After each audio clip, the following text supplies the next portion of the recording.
오늘 함께 나눌 하나님 말씀은 히브리서 11장 8절부터 19절까지입니다.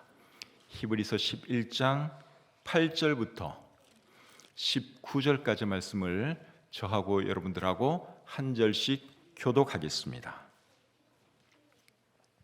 믿음으로 아브라함은 부르심을 받았을 때에 순종하여 장래의 유업으로 받을 땅에 나아갈새 갈 바를 알지 못하고 나아갔으며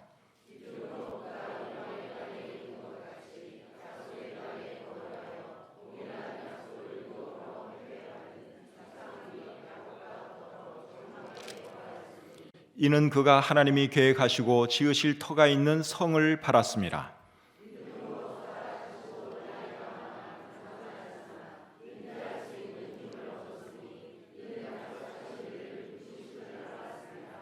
이러므로 죽은 자와 같은 한 사람으로 말미암아 하늘의 허다한 별과 또 해변의 무수한 모래와 같이 많은 후손이 생육하였느니라.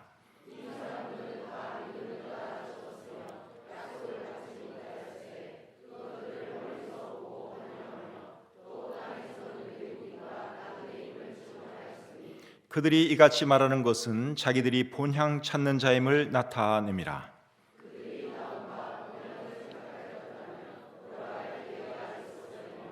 그들이 이제는 더 나은 본향을 사모하니 곧 하늘에 있는 것이라. 이러므로 하나님이 그들의 하나님이라 일컬음 받으심을 부끄러워하지 아니하시고 그들을 위하여 한 성을 예비하셨느니라.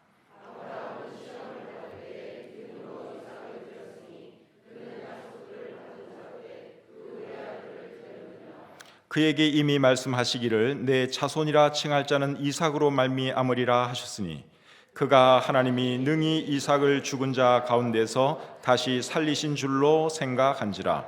비유컨대 그를 죽은 자 가운데서 도로 받은 것이니라. 아멘. 은혜와 사랑이 충만하신 하나님, 오늘도 저들에게 귀한 날 허락해 주시고 또 저에게 건강 주셔서 이 자리에 나와 하나님을 예배할 수 있도록 해주시니 참 감사합니다. 우리의 찬양을 통해서 하나님 영광 받으심 믿고 감사합니다. 또 우리가 드리는 기도, 또 우리가 함께 나누는 모든 말씀들 하나님께서 받으실 줄 믿습니다. 이 시간 우리와 함께 해주시고 우리 모두에게 큰 은혜와 축복이 될 수 있도록 역사해 주시옵소서. 모든 것 감사드리며 예수님의 이름으로 기도드립니다. 아멘. 자리에 앉겠습니다. 오늘 읽은 이 본문 말씀은 아브라함의 믿음에 대한 말씀입니다. 아브라함은 유대인들의 조상일 뿐만 아니라 우리 믿음의 조상이기도 하지요. 아브라함의 믿음에 대해서 오늘 이 본문이 어떤 말씀을 하는지 살펴보면서 우리에게 주시는 교훈을 생각해 보기를 원합니다. 오늘 이 본문을 잘 보면 아브라함은 믿음으로 4가지 일을 한 것을 우리가 보게 됩니다. 첫째로 아브라함은 믿음으로 뭘 했는가 하면 갈 바를 알지 못하고 나아갔다고 했습니다. 8절 말씀을 여러분 다시 한번 보겠습니다. 믿음으로 아브라함은 부르심을 받았을 때에 순종하여 장래의 유업으로 받을 땅에 나아갈새 갈 바를 알지 못하고 나아갔으며, 여기 보니까 나아갈 바를 알지 못하고 나아갔다고 말씀하고 있지요. 하나님께서 어디로 인도하는지 전혀 아는 것이 없는 상태에서 하나님의 인도하심을 보고 나아갔다, 그러한 뜻입니다. 아브라함은 가나안 땅으로 오기 전에 하란이라고 하는 곳에서 살았습니다. 하란은 오늘날의 터키 중남부 지역에 있는 도시입니다. 하란에서 살았어요. 그리고 하란으로 오기 전에는 또 어디서 살았느냐? 우르라고 하는 곳에서 살았습니다. 우르는 오늘날 이라크에 있는 도시입니다. 그러니까 제일 처음에는 이라크 지역에서 살다가 터키 쪽으로 이사를 가서 또 살다가 거기서 가나안 땅, 오늘날 이스라엘 백성들이 살고 있는 그곳으로 이사를 와서 정착을 하게 되었습니다. 그런데 아브라함이 우르에 살고 있을 때 하나님께서 그에게 어떤 말씀을 하시는가 하면 내 고향과 친척을 떠나 내가 네게 보일 땅으로 가라 하는 말씀을 하셨습니다. 하나님께서 보여주시겠다고 한 땅은 물론 가나안 땅이죠. 오늘날 이스라엘이 있는 그 땅을 말합니다. 그런데 아브라함은 그 땅을 한 번도 가본 적이 없습니다. 여러분, 한 번도 가본 적이 없는 곳을 간다고 하는 것, 더군다나 거기 가서 살아야 한다고 하는 것은 이게 보통 어려운 일이 아니죠. 하나님이 저와 여러분들에게 누구누구야, 너는 모든 재산 다 정리해서 이제부터 내가 너에게 가라고 하는 곳에서 네가 가서 살아야 한다. 그렇게 말씀하신다면 여러분, 그 말씀 순종하는 것이 쉬운 일이 아니죠. 아마 대부분의 사람들이 하나님 먼저 한번 좀 보여주세요. 제가 답사라도 하고 와서 살만하면 제가 갈 것이고 살지 않으면 하나님 좀 다시 한번 고려해 주십시오. 틀림없이 그렇게 말할 것입니다. 근데 아브라함은 한 번도 안 가본 곳인데도 불구하고 하나님이 가라 그러니까 그대로 순종을 했습니다. 8절 말씀을 제가 다시 한번 읽겠습니다. 믿음으로 아브라함은 부르심을 받았을 때에 순종하여 장래의 유업으로 받을 땅에 나아갈새 갈 바를 알지 못하고 나아갔으며, 믿음으로 순종한 거예요. 그곳이 어떤 땅인지, 가서 무엇을 하고 먹고 살아야 할지 전혀 아이디어가 없는 상태에서 하나님이 가라 그러니까 그냥 간 것입니다. 사랑하는 성도님 여러분, 믿음이 뭔 줄 아십니까? 우리가 믿음 말은 참 많이 하는데 믿음이 뭐냐? 하나님을 신뢰하면서 하나님의 인도하심을 따라 앞으로 나아가는 것, 그것이 믿음입니다. 보이는 게 없어도 나아가고 잡히는 게 없어도 나아가고 무조건 하나님이 가라면 가는 것, 그것이 믿음인 줄 믿습니다. 우리 교회가 중곡동에 있다가 갈매직으로 이사를 왔지요. 근데 이것도 믿음 없이는 할 수 없는 일이었습니다. 건축을 하고 이전을 해서 잘 될 수도 있지만 못 될 수도 있는 거거든요. 건축하고 이사 가서 망한 교회도 많이 봤습니다. 그러니까 우리가 갈매 땅으로 건축을 해서 이사를 가는데 이게 과연 잘 될 것이냐 못 될 것이냐, 그건 아무도 모르죠. 근데 우리가 믿음으로 그렇게 결단하고 그렇게 실행을 했습니다. 하나님께서 우리를 인도하고 계심을 우리가 믿었기 때문에 그렇게 할 수 있었던 것이죠. 그렇게 한 결과 지금까지 모든 일들이 잘 되고 있고 또 앞으로도 잘 될 것을 저는 믿습니다. 그래서 여러분, 우리에게 믿음이 필요한 거죠. 모든 거 다 알고 하는 거, 그건 믿음이 아닙니다. 확실하게 잘 몰라도 하나님이 인도하심이 있다 싶으면 그냥 순종하는 거예요. 따라가는 것입니다. 그것이 믿음입니다. 우리가 부르는 노래 중에 이런 노래가 있습니다. 주님 말씀하시면 내가 나아가리라. 주님 뜻이 아니면 내가 멈춰 서리라. 나의 가고 서는 것 주님 뜻에 있으니 오 주님 나를 이끄소서. 여러분들 들어보신 노래죠? 이런 노래 부르는 거는 전혀 어렵지 않아요. 그냥 따라 부르면 됩니다. 근데 이렇게 살아가는 것은 사실 쉽지가 않습니다. 근데 이렇게 살아가는 것이 믿음인 줄 믿습니다. 하나님이 가라 하면 가고 하나님이 서라 하면 멈추는 것, 이게 믿음이죠. 모든 거 다 알고 하는 거, 그건 믿음이 아니에요. 아무것도 안 보여도 붙잡히는 게 없어도 하나님이 하라 하면 믿음으로 순종하는 거예요. 가라 하면 가고 멈추라 하면 멈추고, 그것이 믿음입니다. 이 한 해 살아갈 때 우리 이런 믿음 가지고 살아갈 수 있기를 바랍니다. 두 번째로 오늘 이 본문에 보시면 믿음으로 아브라함은 장막에 거했다고 했습니다. 자, 본문 9절을 같이 한번 읽겠습니다. 9절 시작. 믿음으로 그가 이방의 땅에 있는 것 같이 약속의 땅에 거류하여 동일한 약속을 유업으로 함께 받은 이삭 및 야곱과 더불어 장막에 거하였으니. 아브라함이 어디에 거했다 그랬습니까? 장막에. 이제 가나안 땅에 들어왔어요. 가나안 땅에 들어오면 이제 최종 목적지까지 이르는 것입니다. 그러면 제대로 된 번듯한 집 짓고 살아도 괜찮아요. 이제 다른 곳 갈 것 아니니까 괜찮은 집 짓고 살아도 되는데, 아브라함은 그렇게 하지 않고 장막 생활을 했다고 여기 말씀하고 있습니다. 그 이유가 뭘까요? 그 이유는 10절에 나옵니다. 자, 우리 10절을 또 같이 한번 읽겠습니다. 시작. 이는 그가 하나님이 계획하시고 지으실 터가 있는 성을 바랐습니다. 왜 아브라함이 번듯한 집 안 짓고 장막 생활을 했느냐? 그 이유는 하나님이 계획하시고 지으실 견고한 터를 가진 성을 바라보았기 때문이라고 말씀하고 있습니다. 이 성을 히브리서 12장 22절에서는 하나님의 도성인 하늘의 예루살렘이라고 표현을 하고 있고, 히브리서 13장 14절에서는 영구한 도성이라고 표현하고 있습니다. 그리고 요한계시록 21장 2절에서는 거룩한 성 새 예루살렘이라고 표현하고 있습니다. 이 성이 우리가 쉽게 말하는 천국입니다. 자, 요한계시록 21장 1절과 2절을 한번 찾아보겠습니다. 요한계시록 21장 1절 2절 말씀 찾으셨으면 우리 같이 한번 읽겠습니다. 시작. 또 내가 새 하늘과 새 땅을 보니 처음 하늘과 처음 땅이 없어졌고 바다도 다시 있지 않더라. 또 내가 보매 거룩한 성 새 예루살렘이 하나님께로부터 하늘에서 내려오니 그 준비한 것이 신부가 남편을 위하여 단장한 것 같더라. 아멘. 여기 보니까 거룩한 성 새 예루살렘이라는 표현이 나오죠. 이곳이 이제 우리가 장차 들어가 살게 될 천국인데, 아브라함이 이 성을 바라보며 그가 장막 생활을 한 것입니다. 그래서 아브라함은 이 땅에서 살면서 나그네와 같은 삶을 살았어요. 이 땅의 삶이 전부가 아니다 늘 인식하면서 장차 들어가 살게 될 그 영원한 천국을 사모하면서 그는 이 땅에서는 나그네처럼 살았습니다. 아브라함만 그렇게 산 것이 아니라 그의 아들 이삭도 그렇게 살았고 그의 손자 야곱도 그렇게 살았습니다. 9절 말씀을 제가 다시 한번 읽어드리겠습니다. 믿음으로 그가 이방의 땅에 있는 것 같이 약속의 땅에 거류하여 동일한 약속을 유업으로 함께 받은 이삭 및 야곱과 더불어 장막에 거하였다고 여기 말씀하고 있지요. 또 13절부터 16절까지는 이렇게 말씀을 하고 있습니다. 이 사람들은 다 믿음을 따라 죽었으며 약속을 받지 못하였을 때 그것들을 멀리서 보고 환영하며 또 땅에서는 외국인과 나그네임을 증언하였으니 그들이 이같이 말하는 것은 자기들이 본향 찾는 자임을 나타냅니다.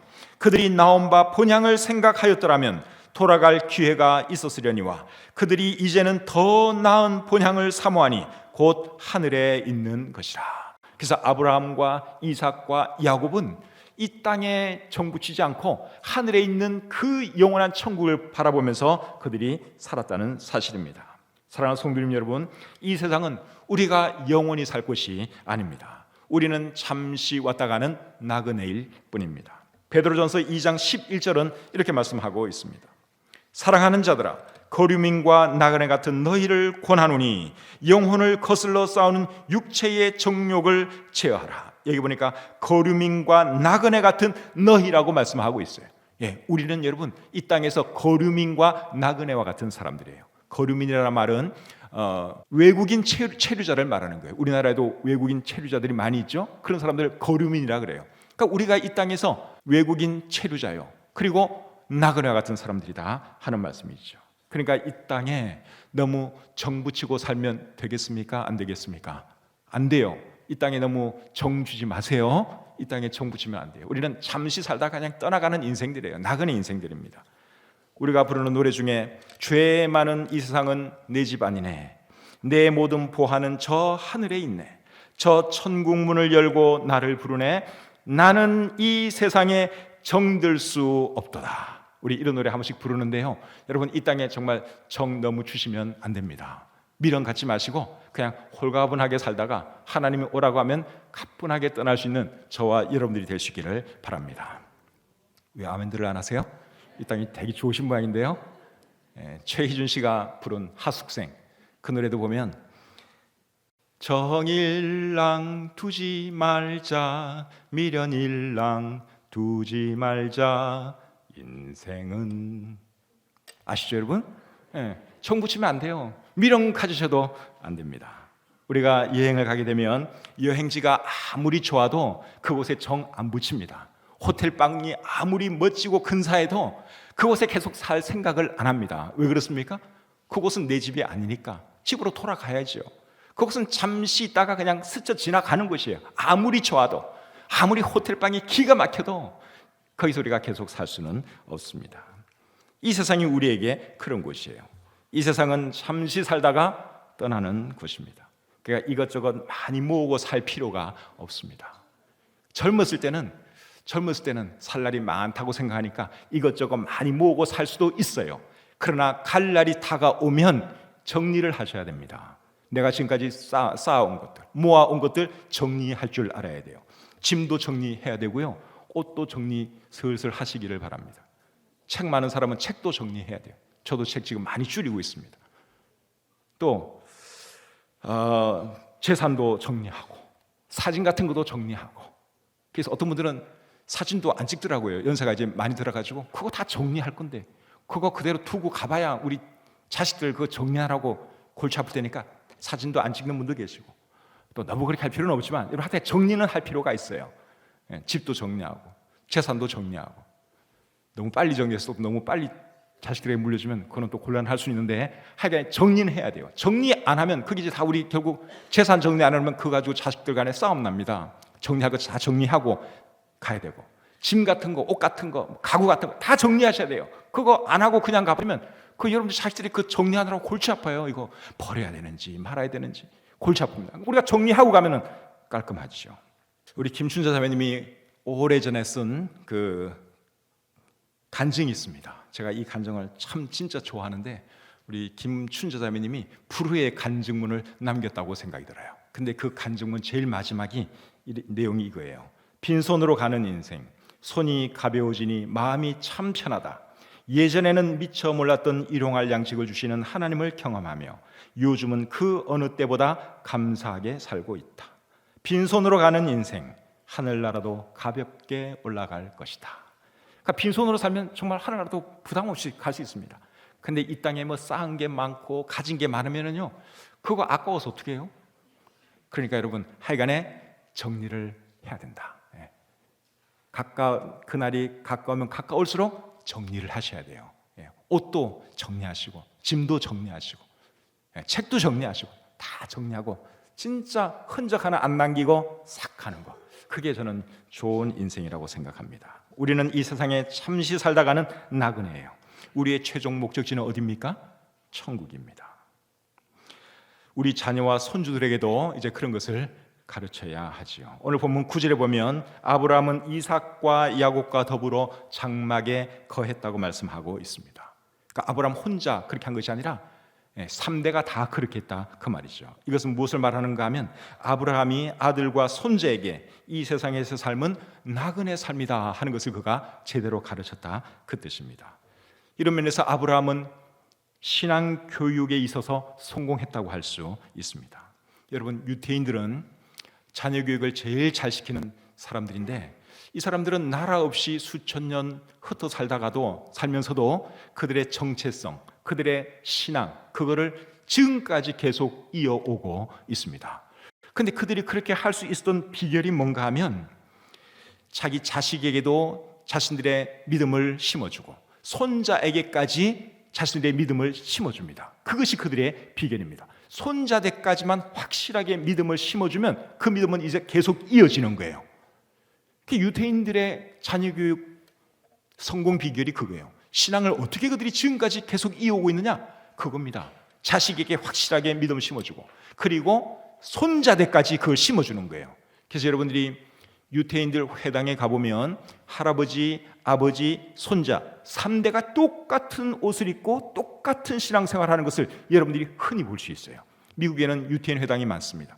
거기 가보면 3대가 똑같은 방식으로 예배를 드려요. 똑같은 자리에 앉아서 똑같은 복장을 하고, 시커먼 모자, 시커먼 옷 입고, 그리고 똑같은 포즈를 취하면서 그들이 하나님을 예배해요. 3대가. 그러니까 그 신앙이 대를 이어서 계속 이어질 수가 있는 것입니다. 사랑하는 여러분, 우리 자녀들은 지금 신앙생활 하고 있는지, 우리 손주들은 신앙생활 하고 있는지, 그거 여러분 잘 생각하셔야 돼요. 그래서 우리 손주까지는, 증손자까지는 우리 책임이 아닌데 손주대까지는 그게 우리 책임이다 하는 생각을 하시고, 여러분 자식들은 물론 그 다음에 손주대까지 확실하게 믿음을 심어주시기를 바랍니다. 그렇게 하면 여러분의 집안, 그 가문은 계속해서 주님 섬기는 그러한 신앙생활을 할 수 있습니다. 세 번째로, 오늘 이 본문에 보시면 아브라함은 믿음으로 후손에 대한 하나님의 약속을 믿었다고 했습니다. 자, 11절 12절 같이 한번 보겠습니다. 본문 11절 12절 같이 읽죠. 시작. 믿음으로 사라 자신도 나이가 많아 단산하였으나 잉태할 수 있는 힘을 얻었으니 이는 약속하신 이를 미쁘신 줄 알았습니다. 이러므로 죽은 자와 같은 한 사람으로 말미암아 하늘의 허다한 별과 또 해변의 무수한 모래와 같이 많은 후손이 생육하였느니라. 하나님께서 아브라함에게 내가 너로 큰 민족을 이루게 할 것이다 하는 약속을 주셨을 때, 아브라함의 나이가 75세였고 아내 사라의 나이는 65세였습니다. 그리고 그들에게는 자녀가 없었습니다.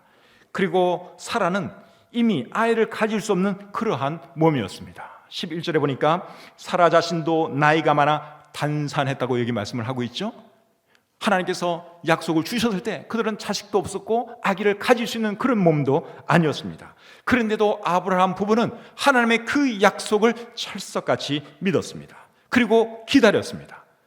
기다리는 중에 이제 사라가 인내하지 못해서 자기의 여종 하갈을 아브라함에게 주어서 이스마엘이라고 하는 아들을 얻는 일도 있기는 있었지만, 그래도 그런 실수는 저질렀지만 그래도 아브라함과 사라 부부는 하나님의 약속을 바라보면서 그들은 긴 세월을 기다렸습니다. 그렇게 기다렸더니 25년 뒤에 하나님께서 이삭이라고 하는 그런 놀라운 아들을 선물로 주셨지요. 그때 아브라함의 나이가 100세, 사라는 90세였습니다.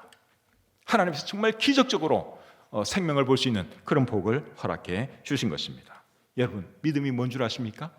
믿음은 뭔가 하면 불가능한 상황 가운데서도 기적을 베푸시는 하나님을 믿는 것이 믿음입니다. 불가능을 가능으로 바꾸는 하나님을 믿는 것, 그것이 믿음인 줄 믿습니다. 아브라함과 사라가 그런 믿음이 있었던 것이죠. 로마서 4장 19절부터 22절에서는 아브라함과 사라의 믿음에 대해서 이렇게 기록을 하고 있습니다. 로마서 4장 19절부터 그가 100세나 되어 자기 몸이 죽은 것 같고 사라의 태가 죽은 것 같음을 알고도 믿음이 약하여지지 아니하고 믿음이 없어 하나님의 약속을 의심하지 않고 믿음으로 견고하여져서 하나님께 영광을 돌리며 약속하신 그것을 또한 능히 이루실 줄을 확신하였으니 그러므로 그것이 그에게 의로 여겨졌느니라. 도저히 아기를 가질 수 없는 그런 늙은 몸이었음에도 불구하고 그들은 하나님의 그 약속을 철석같이 믿었습니다. 그리고 그것이 하나님께 의로 여겨졌다고 우리 성경은 말씀하고 있습니다. 사랑하는 성도님 여러분, 우리도 이런 믿음 가지고 살아가시기를 바랍니다. 내 생각에는 불가능해도 하나님이 하시면 얼마든지 할 수 있다, 그거 믿는 게 그것이 믿음입니다. 우리 하나님은 불가능을 가능케 하시는 분이고 내가 할 수 없는 불가능한 그런 일도 얼마든지 해낼 수 있는 그런 분임을 여러분들이 믿을 수 있기를 바랍니다. 사람에게는 불가능한 것이 너무 많아요. 우리는 할 수 없는 것이 너무 많습니다. 그러나 하나님께는 불가능한 것이 있을까요? 없을까요? 없습니다. 우리 하나님에게는 불가능한 것이 없습니다. 마태복음 19장 26절에 보면 사람으로는 할 수 없으나 하나님으로서는 다 하실 수 있느니라, 예수님이 말씀하셨습니다. 또 창세기 18장 14절에는 이런 말씀이 기록되어 있습니다. 창세기 18장 14절을 보시면 여호와께 능하지 못한 일이 있겠느냐, 기한이 이를 때에 내가 내게로 돌아오리니 사라에게 아들이 있으리라. 이 말씀대로 결국 이루어졌죠. 우리 하나님은 능치 못함이 없는 하나님이십니다. 예레미야 32장 17절에는 또 이런 말씀이 있습니다. 주 여호와여, 주께서 큰 능력과 표심팔로 천지를 지으셨사오니 주에게는 할 수 없는 일이 없으시니이다. 아멘. 여러분, 이 말씀 믿으시죠? 우리 하나님은 천지를 만드신 분이에요. 천지를 만드신 하나님에게 여러분 어떤 불가능한 일이 있을 수 있겠습니까? 내가 못한다고 해서 우리 하나님도 못할 거라고 생각하지 마세요. 내가 못해도, 이게 도저히 인간적으로는 불가능한 일이라도 하나님이 하시고자 하면 얼마든지 할 수 있다고 하는 것을 여러분들이 믿으시기를 바랍니다. 그게 믿음이에요. 그게 늘 내 수준에서 하나님이 생각하는 거, 그거는 믿음이 아니에요. 늘 계산하고 앉아있고 인간적으로 계산하고 있고, 그건 믿음이 아니에요. 계산을 초월하는 분, 우리의 능력과 우리의 상상을 초월하시는 분, 그런 분이 우리 하나님이십니다. 마지막 네 번째로 아브라함은 믿음으로 아들 이삭을 하나님께 드렸습니다. 오늘 보면 17절 말씀 우리 같이 읽겠습니다. 17절 시작. 아브라함은 시험을 받을 때에 믿음으로 이삭을 드렸으니 그는 약속들을 받은 자로 돼 그 외아들을 드렸느니라. 창세기 22장에 보면 하나님께서 어느 날 아브라함에게 말씀을 하십니다. 내 아들, 내 사랑하는 독자 이삭을 데리고 모리아 땅으로 가서 번제로 드리라. 하나님께서 아브라함에게 말씀하셨습니다. 이 말을 들었을 때 아브라함은 청천벽력처럼 느껴졌을 것입니다. 자기 귀를 의심했을 거예요. 아니, 하나님 방금 뭐라 그러셨어요? 하나님께서 100세에 주신 이 아들을 번제로 바치라고요? 도저히 믿을 수 없는 그런 말을 그가 하나님께로부터 들은 것입니다. 그런데 하나님이 말씀하니까 그가 어떻게 합니까? 바로 순종을 합니다. 그래서 그 다음날 아침 일찍 일어나 번제의 쓸나무를 쪼개어 나귀에 싣고 이제 먼 길을 떠나지요. 한참 가다가 아들 이삭이 묻습니다. 아버지, 불과 나무는 여기에 있는데 번제 드릴 어린 양은 어디에 있습니까? 아브라함이 이렇게 대답을 하죠. 번제로 드릴 양은 하나님께서 준비할 거다. 목적지에 도착했습니다. 목적지에 도착해서는 번제단을 만들고 그 위에 땔감을 올려놓고 그 땔감 위에 아들을 결박해서 올려놓습니다. 그리고 칼을 뽑아서 찌르려고 하는 순간 하나님께서 말씀하시죠. 그 아이에게 내 손을 대지 말라. 그에게 아무 일도 하지 말라. 네가 내 아들 네 독자까지도 내게 아끼지 아니하였으니 내가 이제 네가 하나님을 경외하는 줄을 아노라. 하나님께서 아브라함을 시험해 보신 것입니다. 그리고 아브라함은 하나님의 시험에 통과했습니다. 그리고 뒤를 돌아보니까 숫양 한 마리가 있는데 그 뿔이 숯불에 걸렸어요. 하나님께서 예비해 주신 양이죠. 그래서 아브라함과 이삭은 그 양을 잡아서 하나님께 번제로 드리고 기쁨으로 내려왔습니다. 아브라함의 믿음이 가장 돋보인 사건이 바로 이 사건이라고 할 수 있습니다. 그런데 여러분, 아브라함이 믿음이 좋은 사람인 건 우리가 아는데 어떻게 아들을 바치라는 그 말에도 순종을 할 수 있었을까요? 실제로 아들을 바친 건 아니지만 바친 거나 마찬가지예요. 어떻게 아브라함은 그런 행동을 할 수 있었느냐? 그것은 하나님께서 아들을 잡아 바쳐도 하나님께서 다시 살려주실 것을 그가 믿었기 때문입니다. 본문 18절 19절 보겠습니다. 그에게 이미 말씀하시기를 내 자손이라 칭할 자는 이삭으로 말미암으리라 하셨으니 그가 하나님이 능히 이삭을 죽은 자 가운데서 다시 살리실 줄로 생각한지라. 그러니까 이 아브라함이 믿음이 보통 사람이 아니에요. 지금까지 하나님께서 죽은 사람을 살리는 그런 일 행한 적이 없어요. 그런데 아브라함은 하나님께서 그렇게 하실 것을 미리 내다보았습니다. 그래, 하나님께서 우리 아들 바치라고 그랬는데 내가 번제로 바쳐도 하나님은 틀림없이 살려내실 거야. 나에게 돌려주실 거야. 그 믿음이 그에게 있었던 것이죠.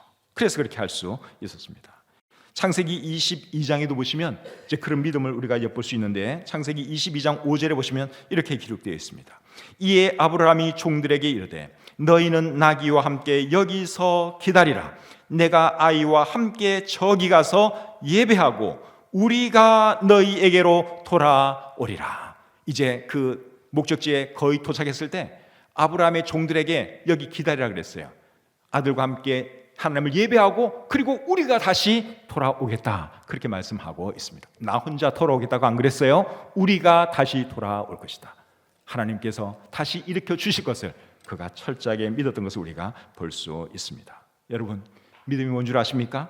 믿음은 하나님께서 원하시면 가장 사랑하고 아끼는 것조차 하나님께 드릴 수 있는 것, 그것이 믿음입니다. 값비싼 향유를 예수님께 부어드린 마리아에게 그 믿음이 있었습니다. 자신의 마지막 음식을 엘리야 선지자에게 양보한 사르밧 과부에게도 그 믿음이 있었습니다. 믿음이 있는지 없는지 뭘 보면 알 수 있는가 하면 자기가 사랑하고 아끼는 것을 하나님께 드릴 수 있느냐 없느냐, 그것 보면 저 사람이 믿음이 있는지 없는지 금방 알 수 있습니다. 사람들은 돈을 사랑하고 돈을 귀하게 생각합니다. 그런데 믿음이 있는 사람은 하나님을 위해서라면 돈도 기꺼이 드립니다. 사람은 누구나 다 자기 자식을 사랑합니다. 그런데 믿음 있는 사람은 자기 자식보다도 하나님을 더 사랑합니다. 사랑하는 성도 여러분, 우리에게 있는 모든 것을 주신 분은 하나님이라고 하는 것을 잊지 마십시오. 하나님께서 원하시면 여러분이 사랑하는 것이라 할지라도, 여러분이 정말 소중하게 생각하는 것이라 할지라도 하나님을 위해서 드릴 수 있기를 바랍니다. 믿음으로 그렇게 행동하시면 하나님은 훨씬 더 좋은 것으로 주실 줄 믿습니다. 하나님이 저와 여러분 가진 거 그거 가져가서 뭐 하시게요? 하나님 필요 없어요. 우리 돈, 우리 자식 필요 없어요, 우리 하나님. 근데 한 번씩 하나님은 우리의 믿음을 점검해 보기를 원하시죠. 정말 제가 믿음이 있는지 없는지 테스트를 해보고 싶어 하세요. 그게 통과하는 사람은 하나님의 복 받습니다. 저와 여러분들이 정말 그런 믿음 보일 수 있는 사람들이 되었으면 좋겠습니다. 오늘은 아브라함을 통해서 믿음이 무엇인지 함께 생각을 해 보았습니다. 정리를 한번 해볼까요? 믿음이 뭐냐? 첫째는 하나님을 신뢰하면서 하나님의 인도하심을 따라 앞으로 나아가는 것, 그것이 믿음입니다. 둘째는 이 세상에 미련 두지 않고 영원한 천국을 바라보며 살아가는 것, 그것이 믿음입니다. 세 번째는 불가능을 가능케 하시는 하나님을 믿는 것이 믿음이고, 마지막 네 번째는 하나님께서 원하시면 가장 사랑하고 아끼는 것조차 하나님께 기꺼이 드릴 수 있는 것, 그것이 믿음입니다. 이 믿음 가지고, 이런 믿음 가지고 살아가는 저와 여러분들이 다 되시기를 우리 주님의 이름으로 축복합니다. 축복합니다. 기도하겠습니다. 하나님 아버지, 아브라함을 통해서 믿음이 뭔지 오늘 생각해 보았습니다. 우리가 믿음이 있는 것 같은데 하나님 말씀에 비춰보면 우리가 얼마나 믿음 없는 사람인지 다시 한번 깨닫습니다. 하나님, 늘 입으로만 외치는 믿음 되지 않도록 도와주시고 정말 살아있는 믿음, 하나님을 감동시키는 그런 믿음 가지고 2019년 이 한 해 살아갈 수 있도록 도와주시옵소서. 감사드리며 예수님의 이름으로 기도합니다. 아멘.